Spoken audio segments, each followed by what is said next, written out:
name is Anita, and you too can win. But before I start taking you down that path, let me take you to memory lane. 2015 was the first time I was competing in an international competition. I had been called upon to represent my school at the National Script Spelling Bee. It was week in and week out of rigorous trainings until I made it to the national level. Yes! My family, my coach Maria, and my entire school were cheering me on. Now we had to journey to Lagos. On that journey, I met other contestants, made new friends, and I was so open to the experience. We have arrived at Lagos, and it is now time for the competition. The nerves are climbing up my neck, but Coach Maria told me to get up that stage and do my thing. And so I went up stage. We were so many contestants, just one mic stand standing at the middle of the stage, so many lights on us, and so many eyes watching. We began to spell, one after the other, and round after round after round, contestants were being eliminated. But there I was, scaling through it all. Now we've arrived at the final round with just 3 of us left. Myself, one of the friends I made on the way from Abuja to Lagos, and another friend who I met at the hotel. We were all winners at this point, but we had to compete for the championship. We all brought our A game. Nobody was ready to let their guard down. We were all at this until the other 2 contestants missed their words. And I was left as the only man standing. Do you think I had won the National Script Spelling Bee? Well, not so fast. I had to spell one more word to prove my championship. And so I took my stand at that mic, and guess what my word was? Thoracic. That's an easy word. It's a straight win. Well, that's what every other person thought. But the moment I heard that word, I was clueless. I was confused. I didn't know what was happening. I have been spelling other words correctly, but right now, all I could see was white blank emptiness. I feared I was going to miss my opportunity. And you bet I did. I missed it. But not to worry. The competition was still on and a champion has to emerge. So we kept spelling and I kept prepping myself for the next opportunity to win. But while I was at that, the next thing I heard was this loud jubilation. Stand up, hey, hey, stand up, hey, hey, for the champion, stand up. Another contestant had won. And it was my friend who I made on the way from Abuja to Lagos. I didn't know how to feel. It was this tumultuous chaos of emotions. I was happy for my friend, but I was sad for myself and I was disappointed in everything. I ended up in 3rd place for a competition that I had the win on a golden platter.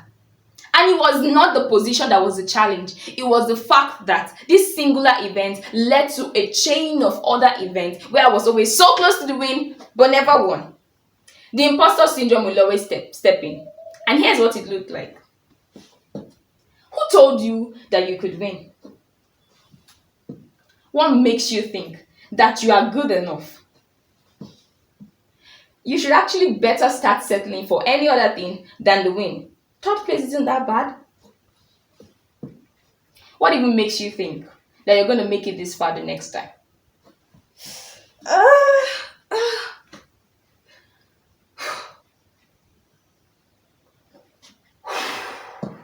I know you've been there too. Now let's do this together. I need you to put your head in a straight position, and if you affirm with these experiences I'm about to list out, you nod in affirmation. But if you've not experienced them, you just nod in disapproval. Have you ever had a vision or a dream of who you wanted to be? But as you began to advance towards it, you began to see so many reasons why you couldn't reach that height and you couldn't become that person? Yeah.